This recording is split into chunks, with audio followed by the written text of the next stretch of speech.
brasileiros têm. Ai, Renato, não é possível, cara. Você tem que botar logo. Eu subi, comecei a falar, grava. Estou de novo. Eu vou ter que começar tudo de novo, gente, que agora está gravando. Então, bom dia.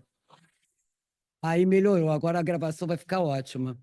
Então, de novo, sejam bem-vindos ao Instituto dos Advogados Brasileiros. Eu vou falar muito rapidamente sobre o Instituto. Agora, eu queria primeiro compor a nossa mesa, porque as estrelas de hoje são as pessoas que vão palestrar nesse evento, que, aliás, eu já estou com um palestrante aqui, que é o Gustavo. Gustavo, não vou chamar primeiro Elian.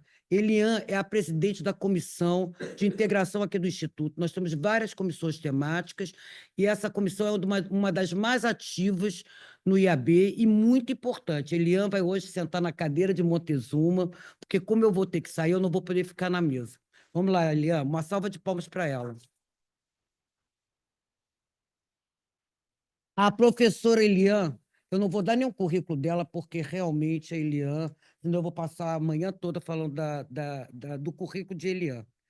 Eu vou chamar agora também Sérgio Santana. Sérgio é membro do Conselho Superior do IAB, uma salva de palmas para ele. Também professor, e nas horas vagas ele é vice da Elian. É o nosso vice-presidente da Comissão de Integração. Agora eu vou chamar o Gustavo, que é o nosso palestrante. Gustavo, seja muito bem-vindo. O Gustavo da Cunha Westman é o chefe da assessoria especial para assuntos internacionais da Presidência da República. Vocês já viram que ele não é pouca coisa, né? E eu vou chamar a nossa professora para vir aqui também fazer parte da mesa. Pode ser? A professora Joelma, né? Então, eu estou aqui com a Univerte. Muito obrigada por vocês terem comparecido. E, realmente, quem vem aos nossos eventos tem uma verdadeira aula sobre a história do direito, sobre a história da advocacia, e essa comissão tem um papel muito importante, porque eu estava até comentando antes, gente, na agenda do mundo inteiro, está toda essa situação. Vocês já ouviram falar do Trump, né? Alguém, no... Alguém deixou de ouvir falar nele? Pois é, a gente estava falando sobre as repercussões dele ter assumido a presidência dos Estados Unidos e está fazendo uma série de restrições tarifárias e uma série de intervenções nas relações comerciais internacionais. Então, isso tem uma repercussão no mundo inteiro, né? Eu acho que quem assiste a TV, quem lê os jornais, vê que a coisa é séria. Gente, pode sentar aqui na frente, porque não tem problema nenhum. Vocês que ficaram aí do lado, agora vão sentar aqui na frente.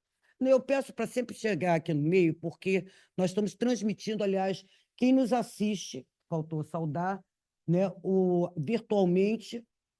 Eu agradeço muito também a presença, ainda que virtual, e sejam também muito bem-vindos ao Instituto. Bom, então, o tema de Gustavo, que é o primeiro painel, é a presidência brasileira do BRICS, desafios e perspectivas. Eu não vou adiantar o assunto, obviamente, porque tanto o nosso palestrante como Elian e Sérgio vão falar muito melhor do que eu, que não sou especialista na matéria. Então, passado isso, eu quero falar para vocês o seguinte: o Instituto, vocês estão vendo essa fotografia aqui, é o Francisco G. Acaiaba de Montezuma. Vocês estão vendo essa cadeira aqui, é a cadeira de Montezuma. Montezuma criou, ele que ajudou a fundar, junto com um grupo de juristas, que inclusive eram portugueses, tinham toda uma influência de Portugal, a criar o Instituto dos Advogados Brasileiros. Nós temos 182 anos de existência. Vocês estão vendo que ali tem um museu, né? Ali não tem nem uma parte de quem já presidiu aqui o IAB. Inclusive, vocês já viram a fotografia do meu antecessor, que foi o Técio Lise Silva, o Fernando Fragoso. Então, só tem grandes nomes, Henrique Maués, esses são os ex-presidentes vivos. Mas nós temos ainda ex-presidentes, quer dizer, tem mais ex-presidentes vivos, mas esses são os mais participantes. E o meu antecessor, quer dizer, o meu antecessor mesmo, mais direto, é o doutor Sidney Sanches. Então, eu vim assumir em reeleição, eu sou a segunda mulher a presidir o Instituto. Antes de mim, Maria Maria Adélia, está ali a fotografia dela ali, ó. Só tem duas mulheres nessa galeria, Maria Adélia e eu. Eu tive o privilégio de ser eleita, reeleita, e agora estou retornando ao IAB, então é o meu terceiro, será o meu terceiro mandato, então eu tenho muito orgulho e muita honra de estar assumindo mais uma vez o comando dessa instituição que é tão importante. Então, o Instituto, a história do Instituto dos Advogados Brasileiros se confunde com a história do Brasil. E é uma história muito bonita. Eu acho que vocês. Eu não vou ter tempo para falar, porque senão eu vou tirar uma parte aqui do tempo do expositor, e como eu disse para vocês, as estrelas são eles, né? Mas entre no nosso site, conheça a história do Instituto, entendeu? Conhecendo a história do Instituto, vocês vão conhecer a história, e é importante conhecer, mas, aliás, criamos uma comissão de História do Direito, né? O Sérgio está sabendo disso. Nós tínhamos a comissão de Filosofia do Direito, e agora nós vamos ter a comissão de História do Direito. Sem a história, sem a gente contextualizar as normas jurídicas, a legislação, né? A gente não entende qual foi o objetivo, por que, que a norma surge, por que, que surgiu a necessidade de se regular uma relação, uma relação, que eu vou dizer que é uma relação jurídica, né, na sociedade. Então, isso é muito importante. Acompanhe o nosso site, sejam mais uma vez muito bem-vindos. Eu vou ficar um pouquinho aqui, eu vou sentar do lado do Gustavo. Gustavo, depois eu vou ter que me retirar. Aí eu peço mil desculpas, mas a gente está aqui num ritmo muito intenso, porque nós recém-assumimos aqui a instituição, então o trabalho é grande, tá?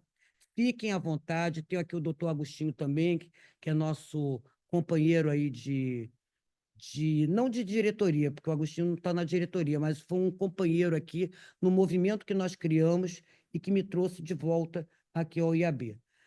Então, gente, falei demais, e eu agora vou passar para a chefe do evento, que é a doutora Eliane, professora Eliane. E, Eliane, depois eu te digo se a Flora aceitou ou não. A palavra é toda tua. Melhor, Eliane, pega um pouquinho a tua cadeira para frente, porque você vai ficar muito distante da mesa. Tá? Gente, mais uma vez, um bom dia para vocês e aproveitem bastante. E a todo mundo que tem a oportunidade de vir aqui no IAB, conhecer o IAB. Ah, faltou uma coisa. Nós temos no segundo andar a biblioteca do IAB. A biblioteca do IAB é a quarta biblioteca, maior biblioteca jurídica do Brasil. Vocês sabiam disso? Pois é. Depois, se você quiser levá-los para conhecer a biblioteca, é uma visitação lá na biblioteca que vale a pena. Bom, Eliana, agora é você.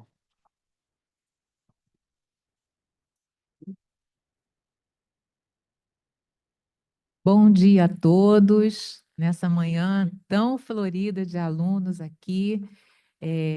Primeiro, eu quero agradecer a nossa presidente, doutora Rita Cortez, por estar também conosco, acompanhando em mais uma atividade da nossa Comissão de Direito da Integração. E eu faço o cumprimento também a toda a mesa, a representação aqui da Univerte, né, a professora que está aqui conosco, com seus alunos, os que estão também na audição, participando, e para nós é sempre de grande valia e de satisfação saber que o conhecimento ele permanece se integrando através dessas atividades. Então, eu serei aqui breve, porque nós estamos todos ansiosos, né, para ouvir o nosso palestrante. Eu vou fazer uma breve apresentação, e aqui nós temos a questão do tempo, né? E o tempo será de 25 minutos, e os alunos e todos que estão aqui presentes poderão participar, fazendo algumas perguntas dentro, né, do nosso período aqui permitido. Então, eu quero dar as boas-vindas, né, ao doutor Gustavo Cunha Westman, que fala? Tá, muito bem. Falou corretamente. É diplomata e acadêmico. Atualmente, ele ocupa a posição de assessor diplomático da Secretaria-Geral da Presidência da República, além de experiências no setor privado em diferentes áreas do Ministério das Relações Exteriores do Brasil e na Agência Brasileira de Cooperação. Já foi chefe dos setores econômico e comercial das embaixadas do Brasil na Itália, na Indonésia e na Índia. É organizador do livro Novos Olhares sobre a Política Externa Brasileira, também publicado pela editora Contexto, e diretor de documentários Brasil, País do Presente e Via Sacra da Rocinha, Arte e Resistência na Favela.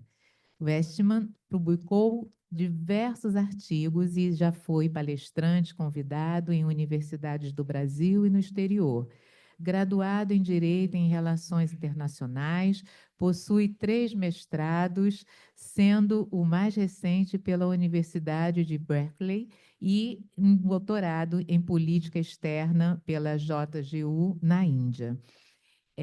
Seja muito bem-vindo, o nosso estimado palestrante, um diplomata de uma carreira brilhante, como a gente resumidamente falou aqui, e nós temos a satisfação, né, de ouvi-lo nessa manhã em um tema de grande relevo, e nosso palestrante ele vai fazer uma abordagem nesse primeiro painel, porque o nosso seminário já é o 4º seminário da nossa comissão, quinto. E agora, nessa agenda do BRICS, então, é importante também trazer, oportunizar a todos, né, esse diálogo e conhecimento. Então, o tema do nosso 5º Seminário Internacional da Comissão de Direito da Integração é Presidência Brasileira do BRICS em Tempos de Multilateralismo. E o tema da palestra, que aqui vai ser dessa conferência, eu diria assim, que vai ser aqui ministrada, é exatamente sobre a presidência brasileira do BRICS e os desafios e perspectivas. Então, agora eu passo a palavra, né, para o nosso ilustre convidado, o doutor Gustavo, vou chamar de professor, diplomata, então tem muitas tratativas para quem nos apresenta um currículo desse. Então, sejam todos aqui bem-vindos, e o doutor Gustavo também, na representação de hoje. 25 minutos, me disseram.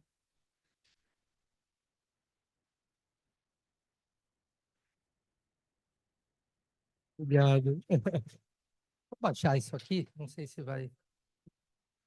Ah, talvez, viu? Né, acho que fica mais dinâmico, né?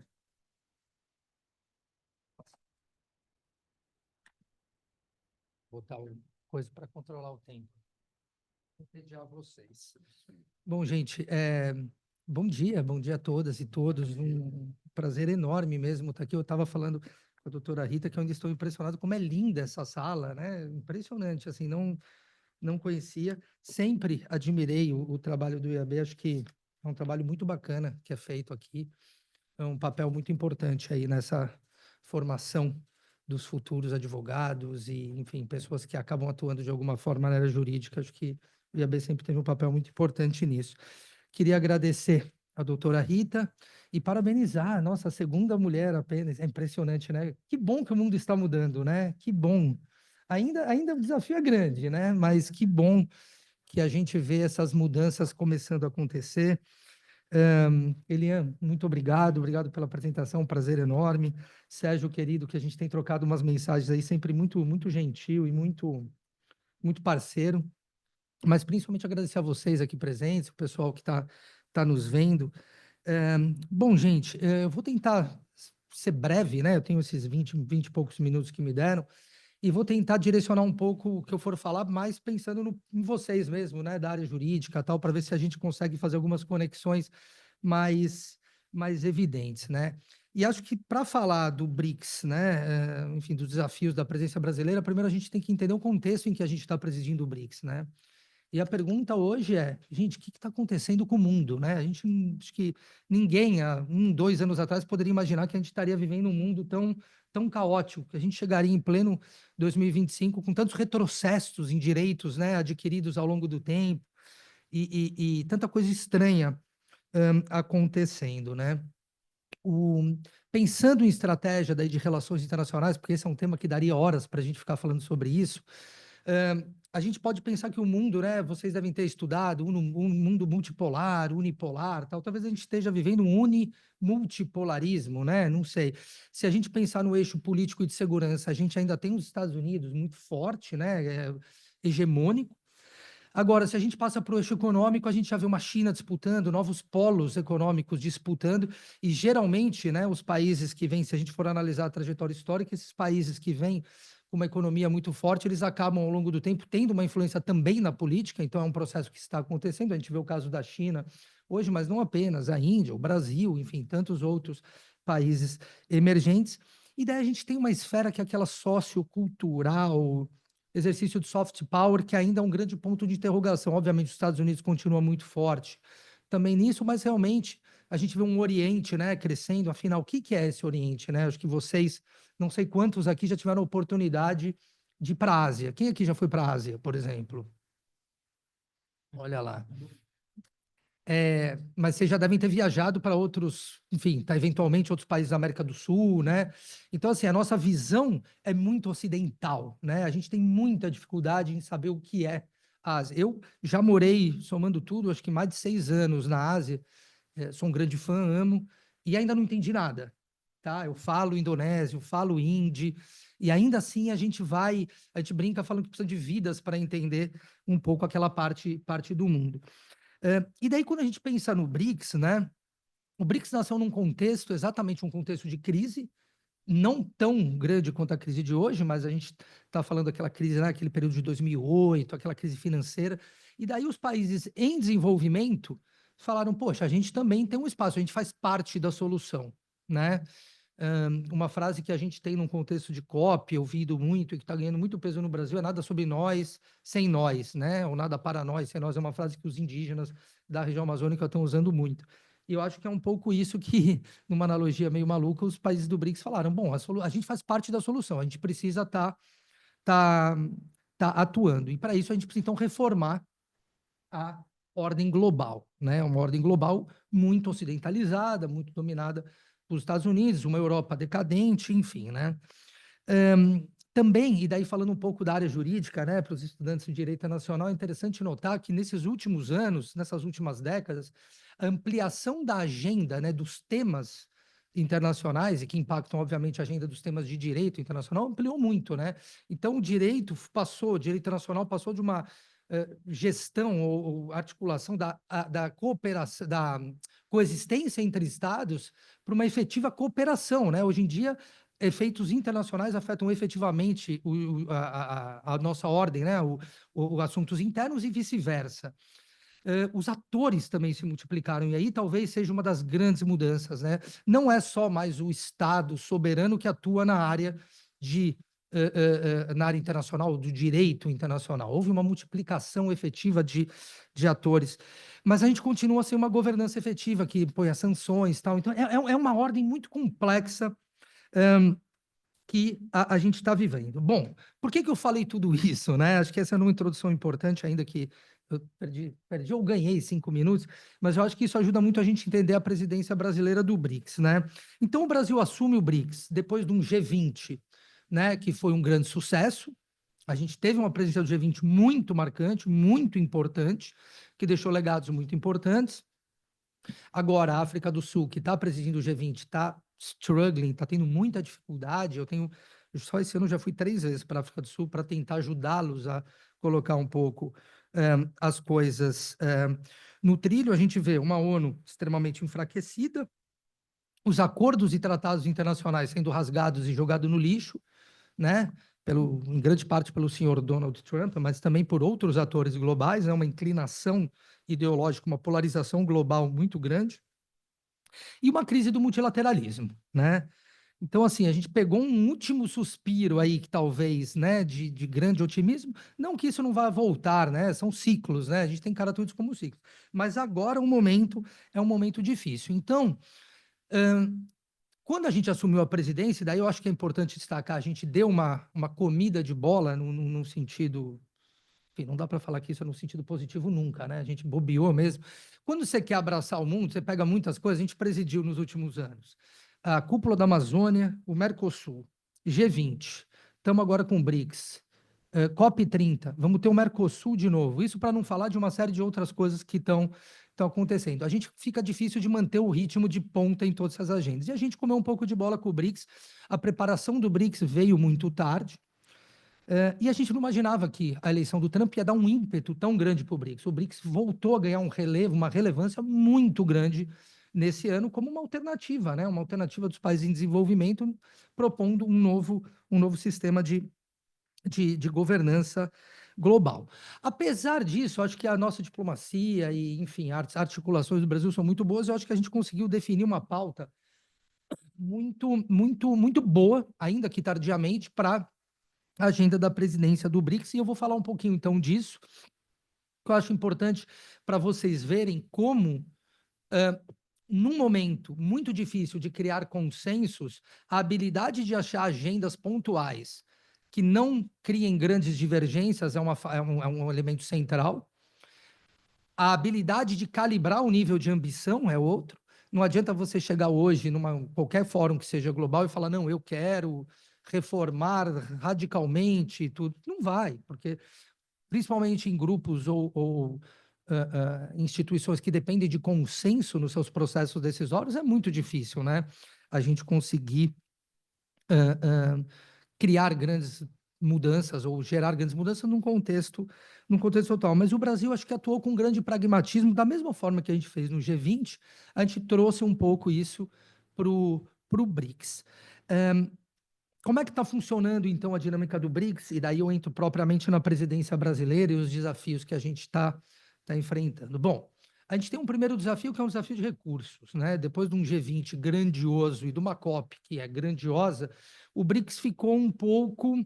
E aí? O que, na verdade, não é uma justificativa para uma narrativa de que o BRICS é menos importante ou que os outros são mais importantes. Muito pelo contrário.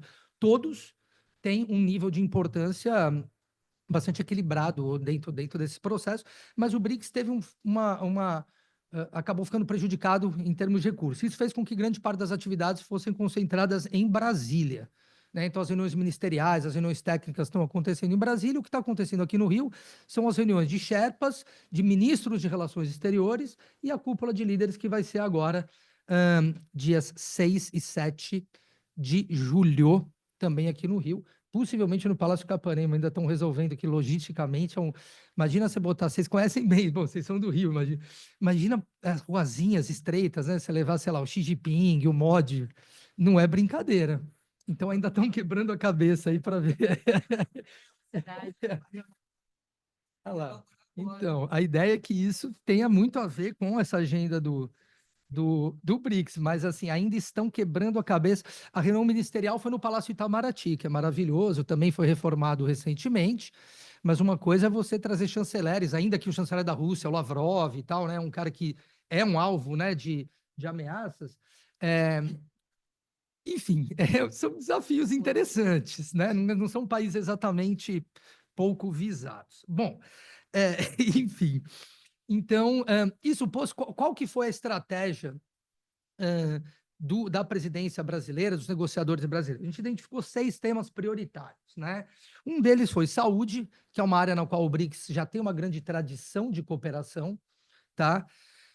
O outro é mudança do clima, já numa estratégia de preparação rumo à COP30. O outro são os temas econômicos tradicionais. A vocação original do BRICS é econômica, né? Reforma do sistema financeiro, da governança econômico-financeira global.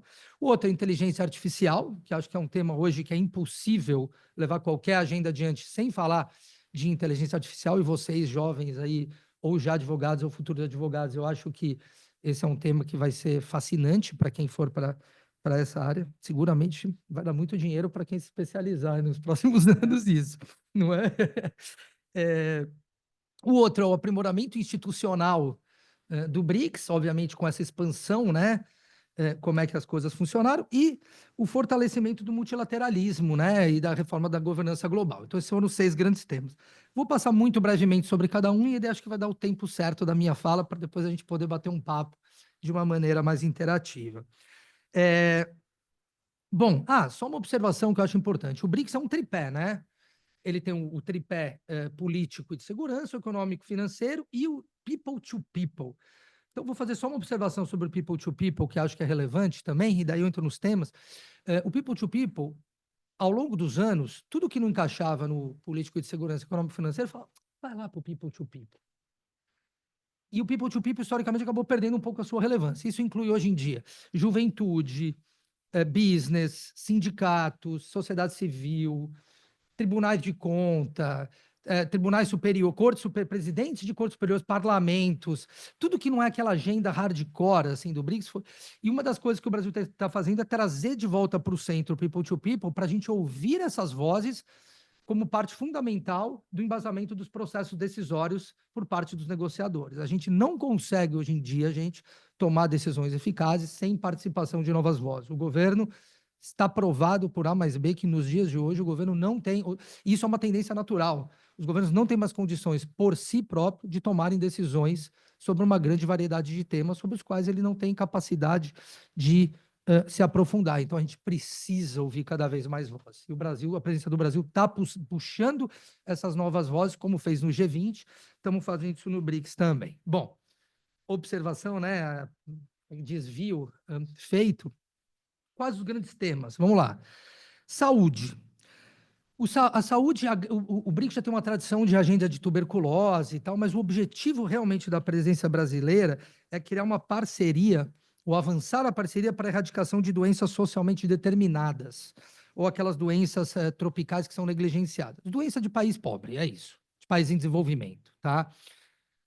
E a gente tem avançado nisso, então a nossa ideia é fechar uma grande parceria do BRICS em torno disso. Isso está avançando e deve sair, não deve ser um grande desafio. Ou seja, aí a gente já tem uma entrega concreta.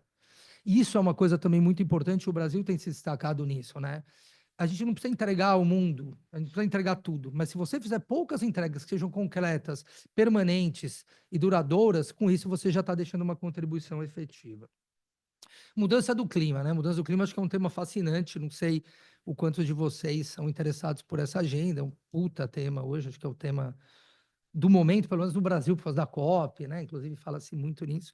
Inclusive COP eu estou muito envolvido, eu já fui para 3 COPs, já trabalhei com o presidente da COP 2 vezes, já foi meu chefe na Índia e em Brasília, e eu ainda não sei nada sobre COP. Então, assim, o que você aprende é que quanto mais você vai aprendendo sobre essa agenda de clima e meio ambiente, menos você sabe, tá? Eu tenho amigos que já foram para 20 COPs. Você fala, gente, 20 COPs? E o cara fala, pô, ainda não... Você pergunta às vezes uma coisa para ele, fala, não sei. Fala, meu Deus do céu, né? Ou seja, não se preocupem, essa é a tendência aí dos próximos anos, a gente vai aprendendo sempre. Bom, na agenda de meio ambiente, o que a gente tem, tá? A gente tem uma estratégia de usar o BRICS como uma preparatória pré-COP, em parte. Então, os temas estão focados, em grande parte, na questão do financiamento climático, aproveitar o BRICS para discutir uma agenda de financiamento, que é um dos grandes desafios, né? A COP de Baku, a gente houve um acordo que os países dariam 300 bilhões de dólares para combater a mudança do clima, mas a gente precisa de 1,3 trilhão. Então, como é que a gente faz para chegar nesse 1,3 trilhão? A gente tem que ser muito criativo. E a gente está usando o BRICS também para conseguir isso. Então, qual que é o objetivo? É que a gente consiga uma declaração específica dos chefes de Estado só para a área de meio ambiente, o que já é uma grande inovação. Você descolar da declaração e fazer uma só para meio ambiente. Vamos ver se conseguimos. Não está nada fácil, mas o senhor Trump tem ajudado a gente bastante. Você vê, né? São danos que levam ao bem. Na agenda econômica, a agenda econômica é interessante, talvez vocês tenham dúvidas, né? Estavam falando muito em moeda do BRICS, né? Não sei se vocês... isso, por enquanto, é uma grande balela. A gente não está falando em moeda do BRICS, até porque isso envolveria a harmonização regulatória, de legislação, que a gente está muito longe de conseguir fazer isso nos dias de hoje.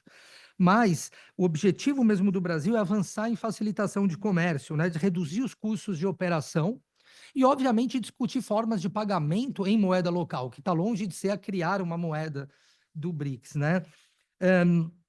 A gente também tem a obrigação ou o compromisso de rediscutir, né, ou renovar a parceria estratégica na área econômica, que ela tem prazos de 5 anos e coube ao Brasil agora um período de renovação. E como é que a gente, então, faz para conseguir avançar nessas áreas, né? A gente é interessante vocês verem daí questão de governança, articulação de governo, né? Banco Central, Ministério da Fazenda, historicamente, vivem num mundo paralelo. No caso do Brasil, a gente está desconstruindo isso e tentando aproximar, né? Então, chancelarias, ministérios da Fazenda, Banco Central. Mas ainda assim existe um mundo ali. Vai falar com o Banco Central. É Banco Central, Receita, são mundos que você fala, gente, como é que eu vou falar com esses caras? Isso é para todo mundo, toda a presidência da República. Quando fala, precisa falar com a Receita Federal, todo mundo fala, treme, assim, fala, meu Deus, com quem que eu vou falar lá? É sempre assim, o Ministério da Fazenda e Banco Central é a mesma coisa. Mas tem avançado, a gente tem dialogado com eles e tentado buscar somar, né, as soluções técnicas com políticas para que a gente consiga efetivamente ter entregas concretas nessa área, e todos os países do BRICS estão comprometidos com isso. Isso passa também pela revisão da existência ou da natureza do NDB, né, do New Development Bank, o Banco do BRICS. É um banco muito difícil, acesso ao crédito, as taxas de juros não são tão competitivas, a gente precisa criar facilidades, fazer que esse banco seja realmente um MDB, né, um Multilateral Development Bank. A gente precisa operacionalizar de uma forma mais efetiva o NDB, e talvez uma das formas seja dar mais recursos para infraestruturas verdes. Enfim, tudo isso está em discussão. A parte de inteligência artificial. A parte de inteligência artificial, gente, é um mundo muito complexo, mas o Brasil vem defendendo, eu acho que aí está a grande posição, isso em todos os fóruns internacionais, que a gente precisa de uma governança da inteligência artificial que seja mais inclusiva, tá? Com a ONU no centro dessa governança, tá? Isso não é pacífico, isso é super complexo nos dias de hoje, mas a gente entende que o tema da inteligência artificial tem que ser tratado como um tema de governança global. Por que a gente deixou de estar discutindo inteligência artificial, governança da inteligência artificial e não governança da internet, por exemplo, que são temas que têm diálogos, mas que são diferentes? Porque a governança da internet seria impossível levar essa discussão para o BRICS, porque a gente tem países, digamos, com uma natureza mais democrática, outro com uma natureza menos democrática. Eu não estou julgando, mas essa é a verdade. Então, trazer esse tipo de discussão para o campo da internet seria muito complexo. Para a governança da inteligência artificial, acho que é um pouco mais simples. E temos avançado, a ideia também é ter uma declaração exclusiva só para isso. Estou chegando aqui na minha reta final. Aprimoramento institucional, né? Bom, o BRICS passou por um processo de expansão muito grande, né? Eram 5 membros, agora são 11. Sendo que a Arábia Saudita ninguém sabe se vai entrar ou se não vai. Eles têm ido nas reuniões, mas não falam, tá? Não pedem falas, ficam... Esse processo de expansão foram 20 minutos, tenho mais 5. Esse processo de expansão, com o tempo a gente vai calejando, gente. Eu fico marcando o tempo hoje em dia.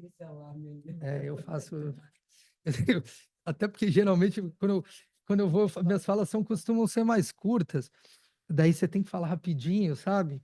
E daí eu fico olhando na cara do pessoal para vocês estão ficando entediados ou não, né? Gente, então, daí teve uma expansão abrupta, tá? O próprio Brasil, de alguma forma, foi pego de surpresa, muito embora a gente concordou, mas assim, quando houve a expansão do BRICS, se você for ver, dias antes da expansão do BRICS, a gente ainda era contra a expansão do BRICS. Daí são estratégias, desafios políticos enormes, que acho que não convém detalhar aqui, mas acabou se expandindo. Só que o BRICS, com isso, perdeu muito a sua identidade, né? Então, a gente tinha os 5 membros ali, países grandes, lideranças regionais, grandes populações, grandes economias. De repente, a gente coloca países que fogem um pouco dessa identidade, Emirados Árabes, Etiópia. Uai, né?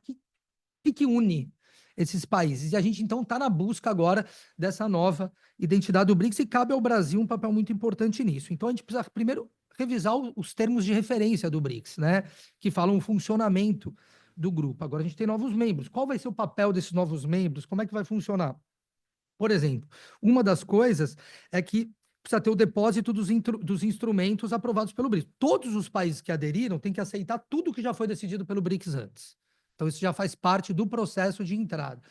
Como é que funciona? Quanto tempo demora? Você precisa aprovar nos legislativos. Não é algo muito simples esse processo. Outra, novos parceiros, né? Como é que a gente vai fazer? Então, vai continuar expandindo o BRICS loucamente? A gente tem que ter muita cautela em como fazer essa ampliação, né? A gente tem os interesses da Rússia, da China, do Brasil, da Índia, da África do Sul e dos novos membros agora que precisam ser equalizados, né? Como é que a gente faz isso? Está em discussão. E a própria rotação das presidências. Então, como é que vai funcionar? Agora são 11. Quem que vai presidir o BRICS amanhã? Como é que funciona? O que a gente sabe agora é que ano que vem a Índia, depois China, depois a África do Sul. Em 2029, recomeça o sistema. Daí, então, a ideia é esgotar os 5 países agora e depois começar uma rotatividade por ordem alfabética. E daí, então, o caso, o Brasil deve presidir o BRICS de novo em 2029. Tá? O que eu acho muito bacana, sinceramente. Tudo vai depender, obviamente, da situação também interna no Brasil. Mas, enfim. O último tema que eu queria destacar, e daí eu encerro, é a questão da reforma da governança global. Esse tema originalmente tinha ficado de fora das prioridades brasileiras. Quando o nosso Sherpa, muito hábil, assumiu, o Maurício Lírio, ele falou, não, isso não tem como ficar de fora. A gente tem que deixar uma mensagem de reforço ao multilateralismo. E essa é um pouco a ideia. Então, é deixar dentro do radar que a gente precisa, primeiro, apoiar os regimes internacionais existentes, o regime internacional de clima, o regime internacional de comércio, o regime internacional, bom, eu ia falar direitos humanos, mas é um outro tema um pouco mais polêmico.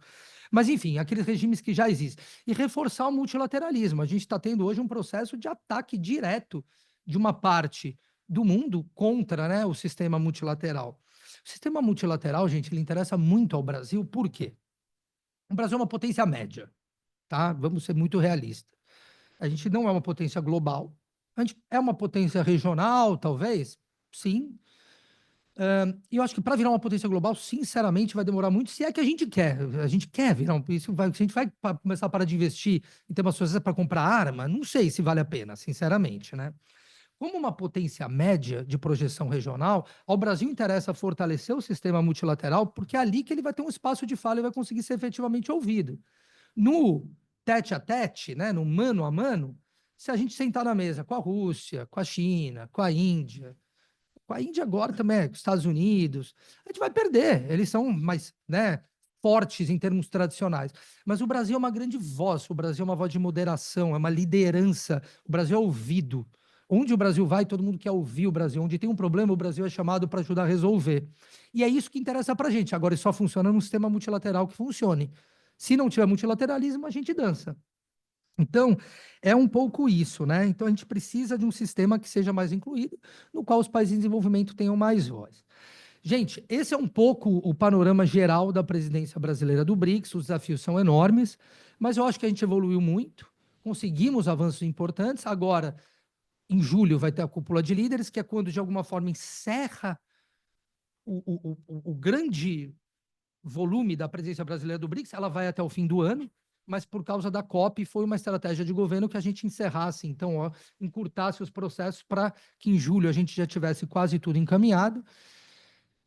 Esperemos, eu estou otimista, acho que a gente pode sim ter uma declaração bastante positiva e ambiciosa. A Rússia, acho que a colega que está ali é da Rússia, né?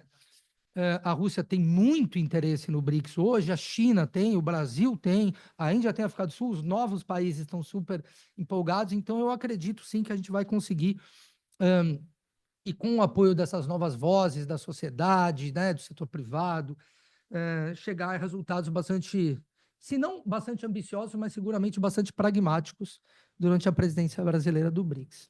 É isso, curioso para ouvir as perguntas de vocês. Obrigado, gente.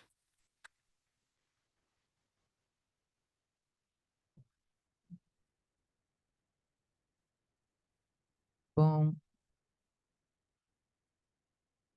com os cumprimentos de toda essa fluidez na apresentação, e vou passar o microfone para a... Tchau, até a próxima. Não deixem de visitar e vir aqui participar um pouquinho da nossa vida aqui no Instituto, né? Todos os estudantes são muito bem-vindos.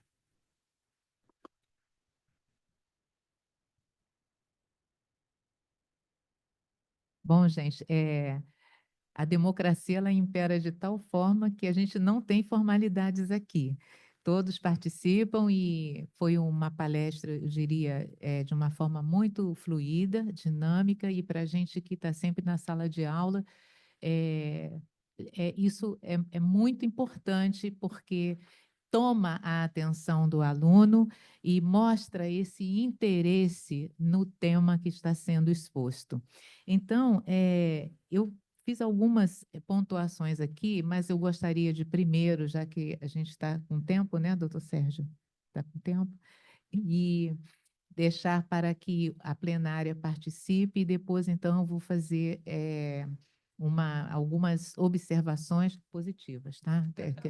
É, porque é um tema de grande interesse para todos nós, falar da governança global, liderança global e como o Brasil é um país de diálogo e a gente prima por isso e também torcemos para que esses resultados efetivamente dessa agenda sejam positivos para nós.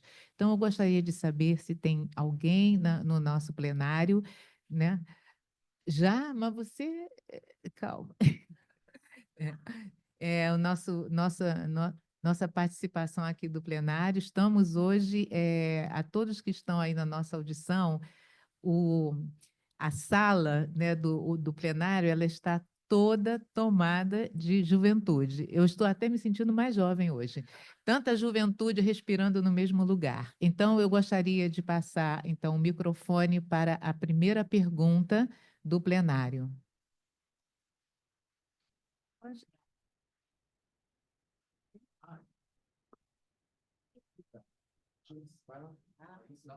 Estreia plenário.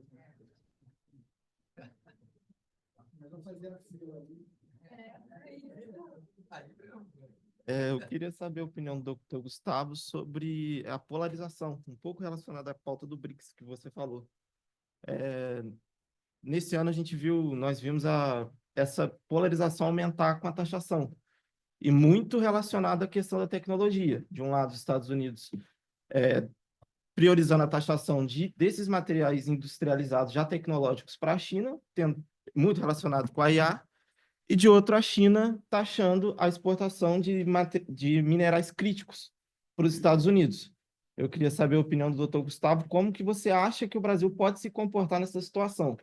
Sabendo, claro, que o Brasil é muito rico nessa questão dos minerais críticos, se é uma oportunidade para o Brasil internalizar essa produção e aumentar essa produção de tecnologia, seja pelo polo de Manaus, ou se tem essa capacidade, ou exportando esses minerais críticos ou para os Estados Unidos, ou até mesmo o risco de sofrer pressão dos Estados Unidos para poder quanto a esses minerais.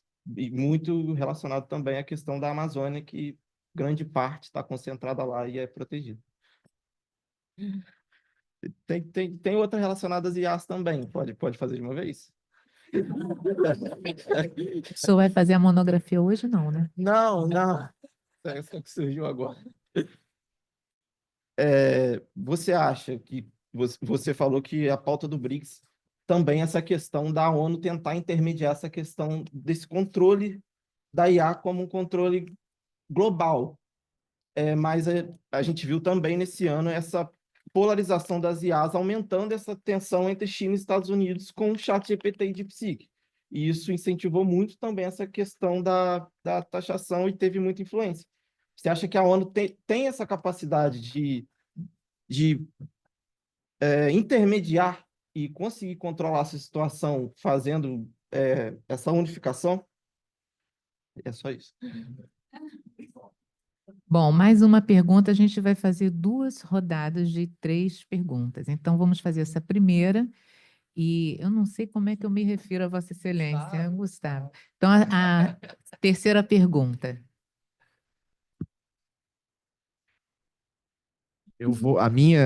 Tudo bem, pessoal? A minha é mais relacionada, não é todos os dias que a gente tem contato com o mediador de BRICS. Então, assim, é quase, doutor, uma fofoca que eu queria saber sobre a entrada da Venezuela no bloco. A gente sabe que o Brasil teve um papel um tanto quanto polêmico nessa a tentativa da Venezuela, e eu queria entender se o senhor participou dessa negociação, os bastidores, porque, pelo que a gente vê pela mídia, o Brasil foi um dos países que brecou, por favor me corrija, tá?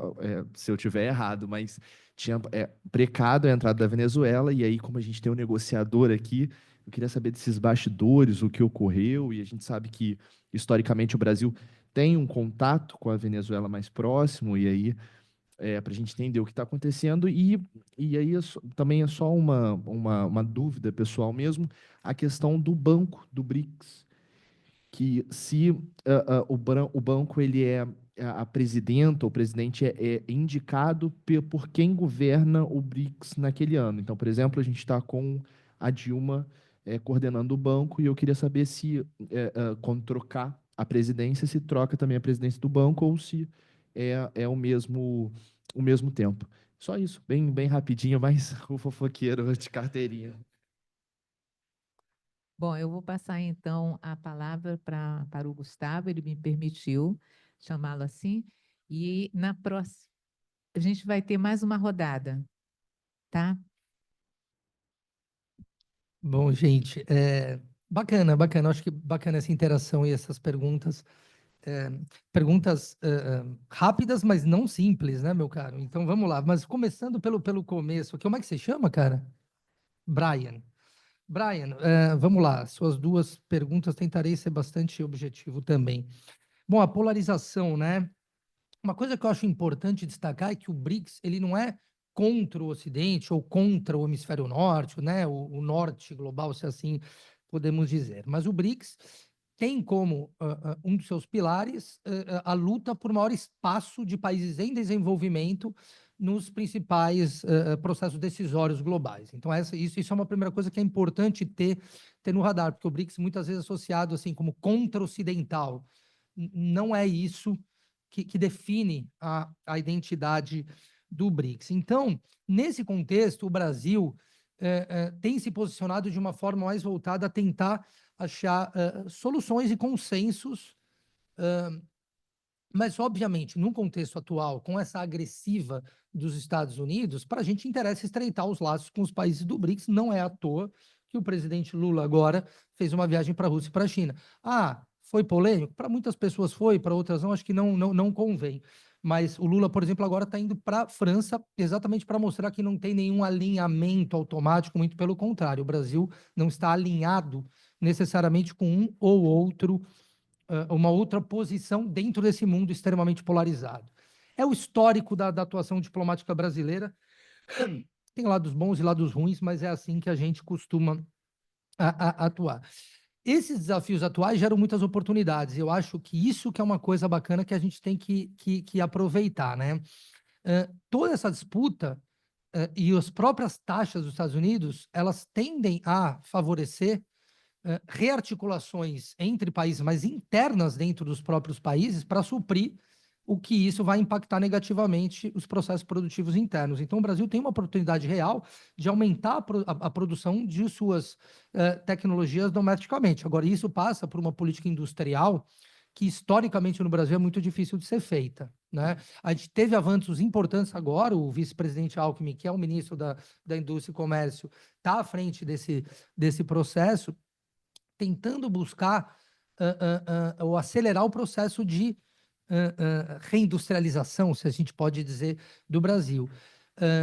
Eu acho que o que está acontecendo agora acelera tudo isso, mas vai depender muito da gente fazer a nossa lição de casa aqui internamente. Então, na nossa visão e na minha visão, o Brasil, muito embora seja um grande exportador de produtos de commodities e também de minérios, a gente não pode ter como vocação eterna ser um exportador de minérios, muito pelo contrário, a gente precisa saber utilizar isso de uma forma mais racional. Acho que esse é o desafio que a gente tem para as próximas décadas, o desafio que vocês têm, a geração de vocês aí vai ter pela frente. Como é que a gente, né, realoca isso e repensa o Brasil nesse sentido.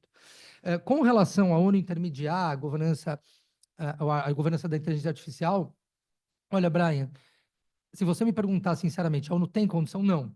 Mas quem melhor do que a ONU para fazer isso? Então, assim, eu acho que exatamente por isso a gente precisa fortalecer o papel da ONU para que ela tenha efetivamente condições de moderar uma decisão global em torno disso, porque é um processo muito crítico que vai afetar toda a humanidade. Vocês devem estar lendo bastante, né, os prognósticos. Tem gente que fala que daqui 5, 10 anos a gente já vai ter robôs que basicamente vão atuar quase que por conta própria, né? Vai saber se isso é verdade ou não. Outro dia me veio um exemplo que é uma coisa muito louca. Tipo, como é que você faz para pergunta para um robô, né? Para uma inteligência, como é que você faz para reduzir a fome no mundo? Uma das alternativas que vem é exterminar a população, ou metade da população, porque daí vai ter menos gente, você mata. Olha que coisa louca, né? Para você ver como os desafios que a gente tem pela frente. Mas exatamente por isso a gente precisa reforçar o sistema ONU, e essa é a posição que o Brasil vem adotando. Cara, você, como é que você chama? Ian. Ian, vou tentar responder até mais rápido, porque no fundo, essa história da Venezuela, o Brasil não foi contra, tá? Veiculou-se, né? Ventilou-se muito. O que acontece é que, efetivamente, dentro dos critérios que foram usados, que, enfim, não é que foram critérios muito transparentes e objetivos, mas dentro da racionalidade por trás, a Venezuela não se encaixava muito naquilo, tá? Então, ao indicarem esses novos membros para o processo de expansão, à época o Brasil optou por defender a candidatura da Argentina, que no fundo acabou se retirando depois que o Milei foi eleito, e focar suas energias em assegurar que um outro membro da América do Sul fosse a Argentina. Então, a gente não foi contra a Venezuela.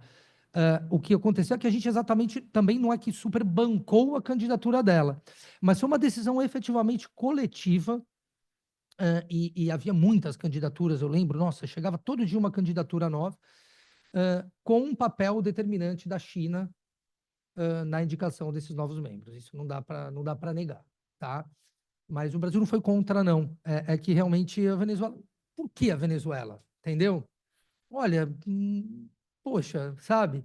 Então, é um pouco isso. Com relação ao Banco dos BRICS, não é a presidência que indica, existe uma rotatividade, tá?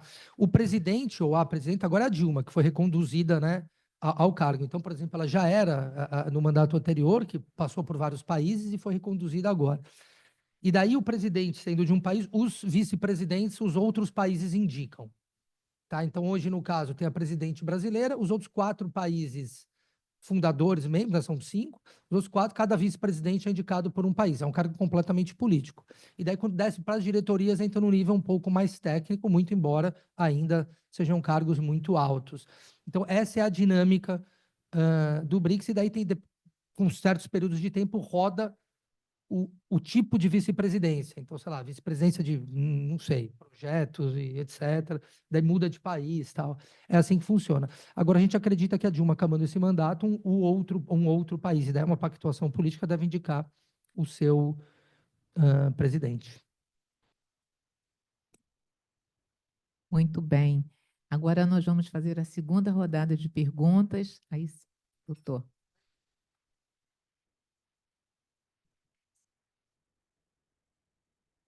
Depois do doutor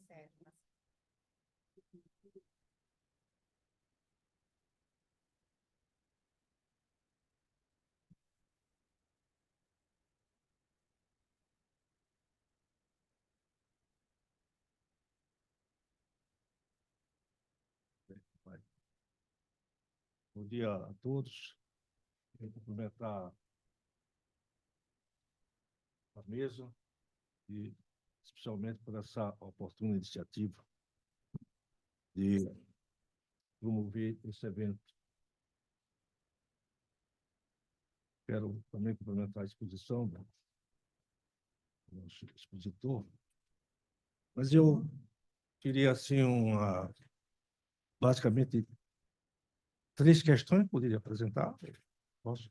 É que o senhor falou que o problema da regulamentação das plataformas digitais, se é que eu entendi bem, não podia ser objeto de discussão no âmbito do BRICS, que a regulamentação das plataformas digitais traria alguma dificuldade em razão dos sistemas de governo, dos regimes políticos diferenciados entre alguns daqueles países. Essa é a primeira pergunta. E eu digo assim porque, na minha percepção, todos os países do BRICS regulamentam o funcionamento das plataformas digitais. Mesmo porque a ausência de regulamentação é uma ameaça evidente à democracia. Segundo é a respeito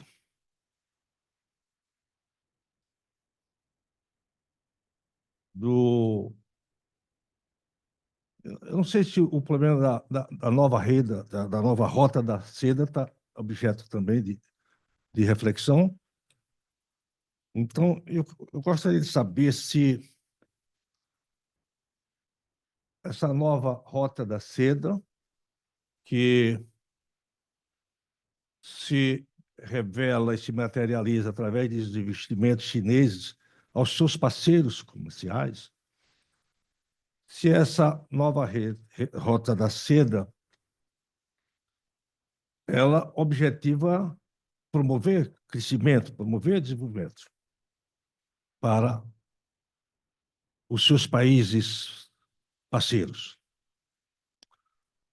E então eu perguntaria ao mestre se não há contradição gritante entre a palavra do presidente do Banco Central em afirmar de forma solene que a elevação dos juros reais a quase 10%, que nenhum país do mundo tem um juro real de 10%. Então, nós estamos verificando no Brasil que essa elevação objetiva conter o crescimento do país, conter o desenvolvimento do país. Realmente, eu não vejo muita lógica que você busque frear, conter o desenvolvimento de um país, porque, no meu sentido, toda a política internacional, todas as parcerias, todas as negociações objetivam justamente isso, promover o desenvolvimento dos países para que traga bem-estar à sua população. Muito obrigado. Edmundo. Bom, vou passar agora para o doutor Sérgio Santana, que já tinha feito aqui uma inscrição para uma pergunta. Bom, gente, primeiro eu queria saudar o Gustavo nessa mesa. Obrigado aí pela tua presença. Veio de Brasília aí com uma agenda apertada e está aqui debatendo com uma plateia especial, né? Estudantes que também estão sendo recepcionados aqui no IAB. Me gostaria de saudar a professora Tatiana Bortnikova, que está acompanhando esta mesa, que vamos falar mais despacio em português na segunda mesa.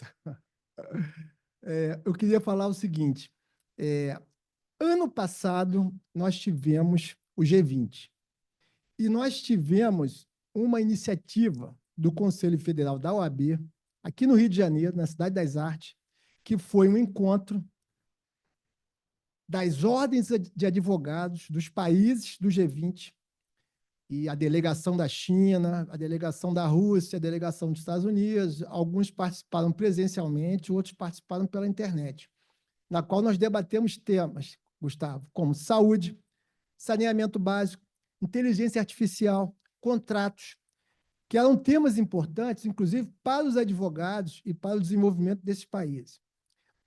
E eu acompanhei a presidência russa e nós tivemos muitos debates que ocorreram antes da reunião de Kazan. E a expectativa, até por conta da reunião do G20, era que a sociedade civil ela pudesse participar de uma forma mais efetiva.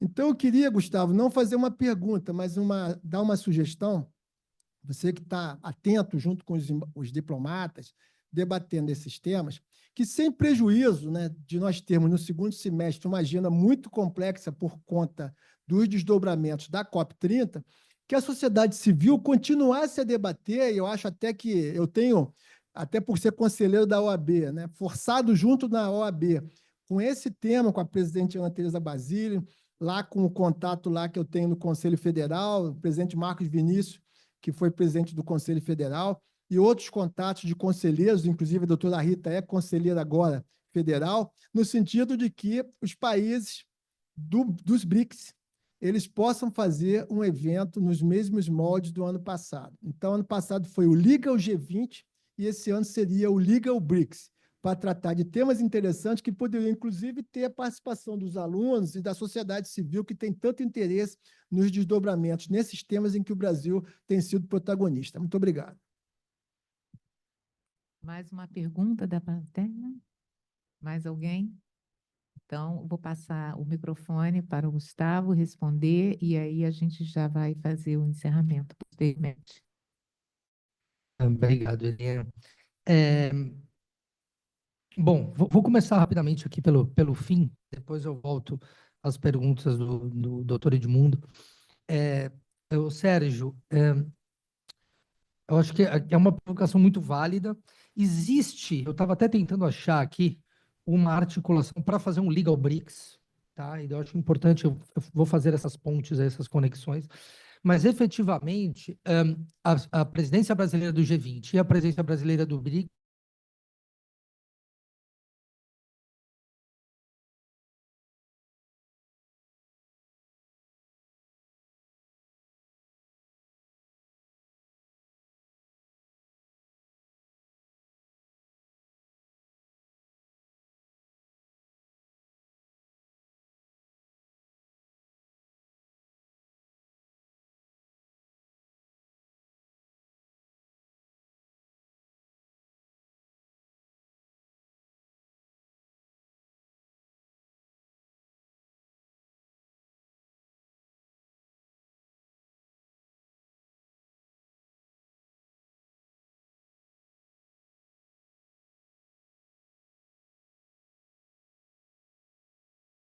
efetivamente frustrou um pouco aqueles que participaram do G20, né? E criou-se uma mobilização, né? Uma expectativa em torno do G20 e frustrou a mim também, devo dizer a verdade, mas acho que foram diretrizes que nos foram trazidas em razão de um contexto mais amplo, que é isso. A gente vai ter agora no segundo semestre COP, Mercosul, então acho que a gente talvez não fosse ter perna suficiente para isso, mas nada impede que seja articulado um Legal BRICS. Eu realmente eu tenho alguma informação, mas eu não está me vindo à cabeça com grande clareza aqui. Olha, a Liga BRICS, na rede de universidades. Bom, rede de universidades. Então, tem muita coisa acontecendo. A gente está tentando mapear, mas eu acho que vocês, e eu vou resgatar essas mensagens e fazer essa ponte para que a gente tenha um Legal BRICS. E daí é isso, a gente joga as informações no site, transforma isso e dá um valor a essa plataforma, porque realmente a contribuição das IABs e OABs do mundo seguramente tem muito a agregar. Como vocês tiveram no G20, né, Sérgio? Acho que foi uma contribuição maravilhosa que vocês trouxeram. Doutor Edmundo, bom, duas colocações aí, né, que eu achei bastante interessantes e eu acho que eu não tenho resposta para elas, mas eu vou só aquecer, né, o debate aqui. A questão da regulamentação das plataformas digitais, esse é um dos temas talvez mais polêmicos hoje no mundo, né, que conflita com liberdade de expressão, que conflita com tantos, né, tantos direitos.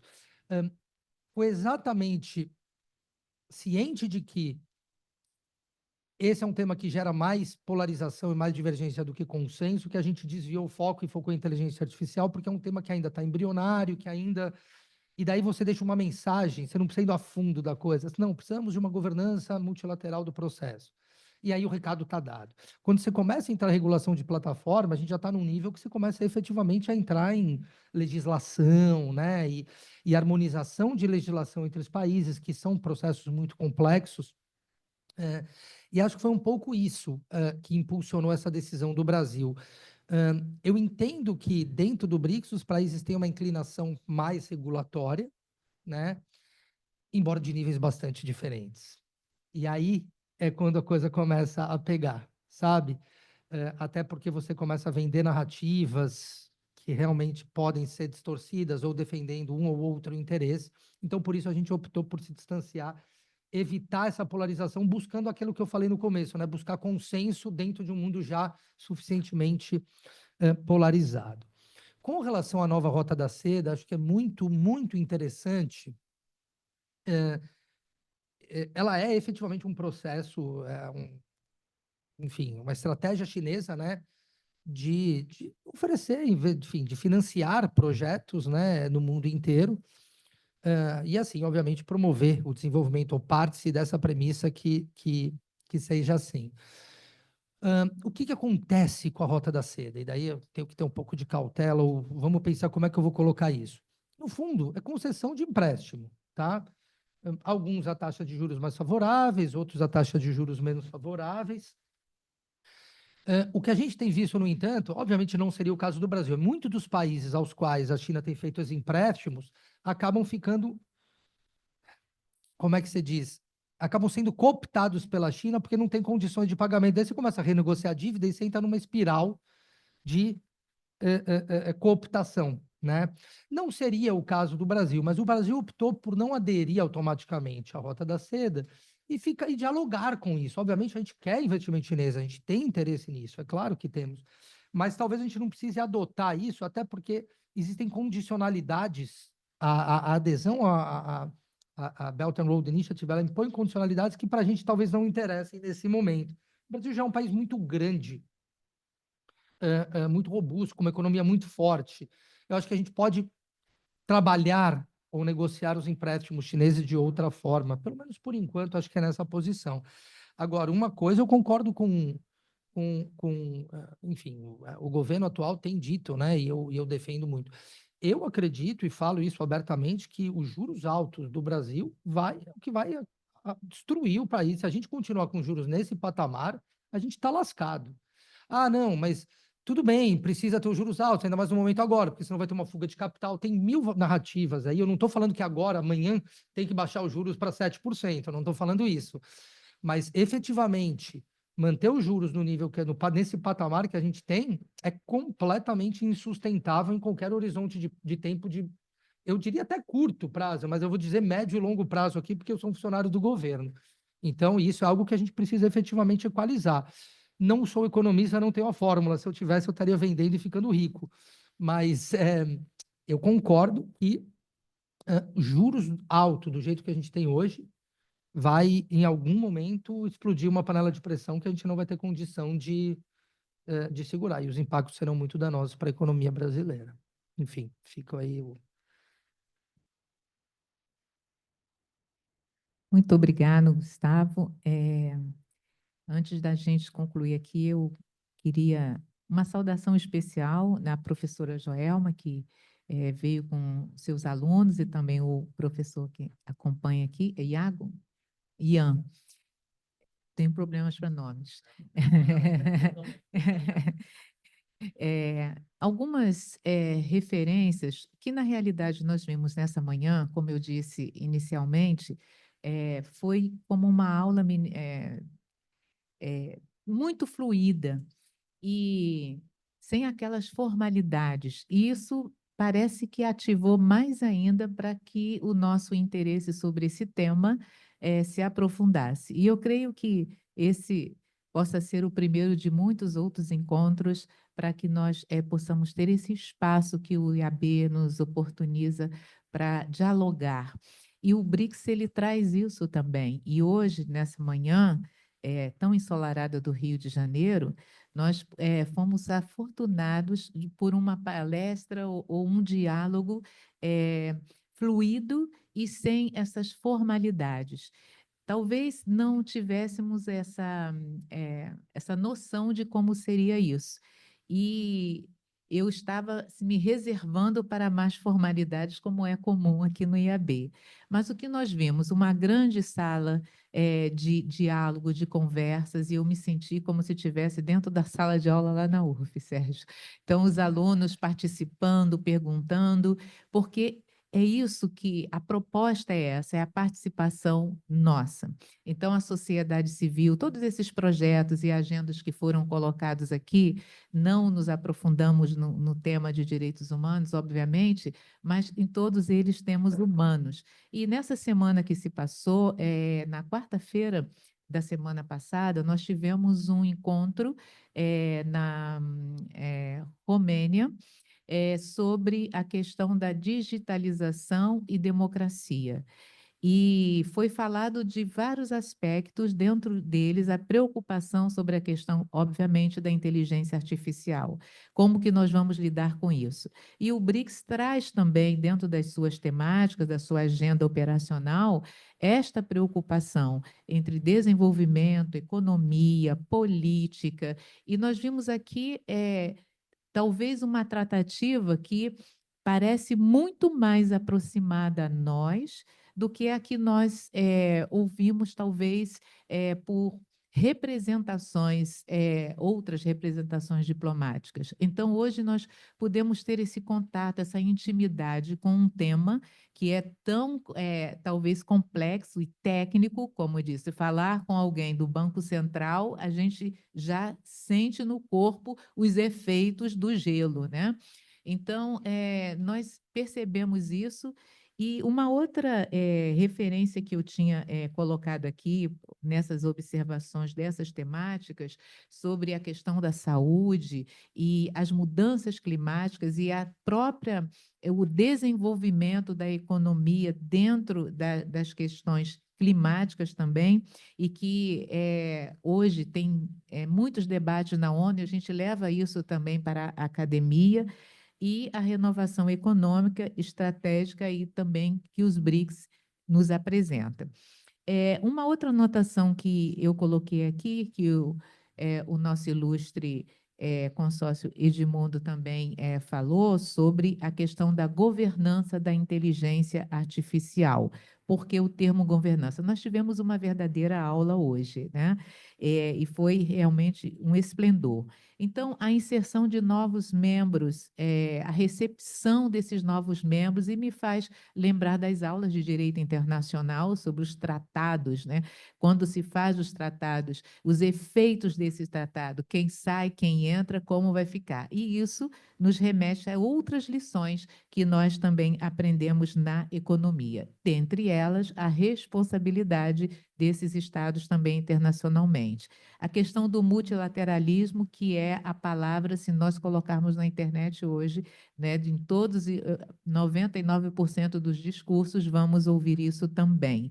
E eu fiquei muito folgada em saber o que eu já sentia da audição brasileira, o quanto que o Brasil é importante como esse intermediador, e nestas reuniões, como que o Brasil tem se comportado, embora a gente sabe que as críticas dentro dos canais, né, de informação pode vir de forma transversal, mas nós sentimos essa presença do Brasil com uma mediação positiva. E durante, portanto, a presidência do Brasil nos BRICS, nessa presidência rotativa, então nós destacamos aqui alguns pontos que foram colocados, e eu gostaria apenas de observá-los mais, para que nós possamos sair daqui com uma reflexão: o que eu posso contribuir para isso? Qual é a minha responsabilidade na sociedade? É isso que nós precisamos pensar também, porque a partir desse pensamento, as representações também irão fazê-lo. Então, o primeiro é o reforço do multilateralismo. O Brasil, que tem defendido esse sistema internacional mais representativo e democrático, com reformas em instituições como o Conselho de Segurança da ONU, o FMI. Um outro ponto destacado aqui foi a inclusão e a cooperação também Sul-Sul, das maneiras e as formas que se traz, que vem incentivando essas parcerias entre os países em desenvolvimento, com foco na questão da sustentabilidade, como foi falado aqui, combatendo a pobreza e o desenvolvimento tecnológico. Outro ponto de reflexão para nós sobre os temas prioritários do BRICS. E o primeiro aqui, nós colocamos a sustentabilidade. Há que se ter esse clamor. Temos que, essas vozes, esse coral, né, tem que começar a sobressair mesmo, porque o planeta está carente, está morrendo. Então, a sustentabilidade ambiental, a segurança alimentar, a saúde pública, como bem foi colocado, né, pelo Gustavo aqui, a inovação e o financiamento para o desenvolvimento, que estão entre esses principais tópicos promovidos pelo Brasil. Um outro ponto que também foi abordado aqui é a ampliação do bloco e esses desafios dentro dessa ampliação, como foi de forma muito didática colocada, a adesão de novos membros, que representa essa tentativa de aumentar a influência do grupo e diversificar a sua atuação global. E, por último, destacando aqui a questão do Banco do Desenvolvimento. Então, nós tivemos, no ano passado, no encontro da Claxo, inclusive foi apresentado, né, uma proposta da nota da moeda dos BRICS, e todo mundo já ficou empolgado, porque a gente está retomando esse protagonismo, nesse diálogo de políticas externas, e isso dá mais ar à nossa respiração de acreditar que a gente pode melhorar, acreditar que podemos ter um futuro ainda por salvar aí melhor. Então, a presidência brasileira, ela, nas suas pretensões de consolidação do BRICS, vê aí, portanto, como uma plataforma relevante para o diálogo político, econômico, diplomático, fortalecendo o papel dos países emergentes na governança global. E eu queria, com isso, trazer os agradecimentos, não só da nossa comissão, que organizou através do Dr. Sérgio Santana, também a todos aqui presentes, ao IAB, que nos deu todo esse apoio, e ficamos nesse compromisso: ouvir, guardar, calar, sair e estudar. São esses degraus da sabedoria. Então, eu deixo essa palavra com vocês e passo para o Dr. Sérgio Santana para fazer a finalização dessa mesa tão brilhante de hoje. Eu não estou falando porque são palavras tão comuns que as pessoas usam do superlativo, é porque eu estou sentindo. Então, quando a gente sente o arrepio, que pode ser de uma coisa boa ou ruim, mas o arrepio de hoje foi de uma coisa boa, né? E muito democrática, alegre, feliz, e eu tenho certeza que todos aqui da audição saíram com alguma ideia diferenciada daquilo que todos vocês vêm ouvindo ao longo do tempo. Então, hoje nós temos aqui a representação governamental do que efetivamente é a agenda e a presença do Brasil no BRICS. Parabéns ao Gustavo por sua preleção tão didática e sem as formalidades, que deixou a gente tão à vontade aqui nessa fluidez de perguntas e participação tão democrática que a gente pretende também para o BRICS. Eu queria, então, passar para o Dr. Sérgio Santana e agradecer à professora Joelma mais uma vez por sua presença aqui com todos os seus alunos e professores.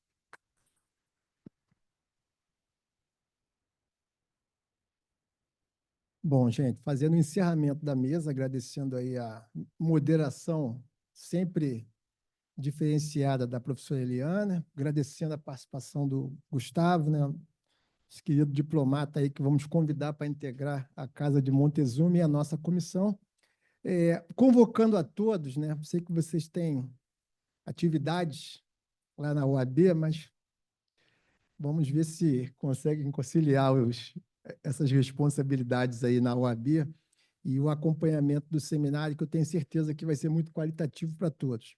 Então, o segundo painel, né, com a professora Tatiana Volodnikova, né, que está nos assistindo, está lá em Moscou, fuso de 6 horas, então, acompanhando aí atentamente nossos debates. Professora Beatriz Bício, essa segunda mesa vai começar às 14 horas, vai até 15h30, o segundo painel, a importância dos BRICS e os desafios da geopolítica internacional. E a última mesa vai começar às 16 horas e vai até às 17h30. Terceiro painel, as perspectivas do BRICS no campo da contra-hegemonia no mundo multipolar. Professor Elias Jabbour, professor da UERJ, foi assessor do novo Banco de Desenvolvimento, né, na presidência da Dilma, né, no presidente anterior. e o professor Carlos Eduardo Martins, da UFRJ. Então, com isso, eu encerro essa primeira mesa, retornando aí às 14 horas para a segunda. Muito obrigado.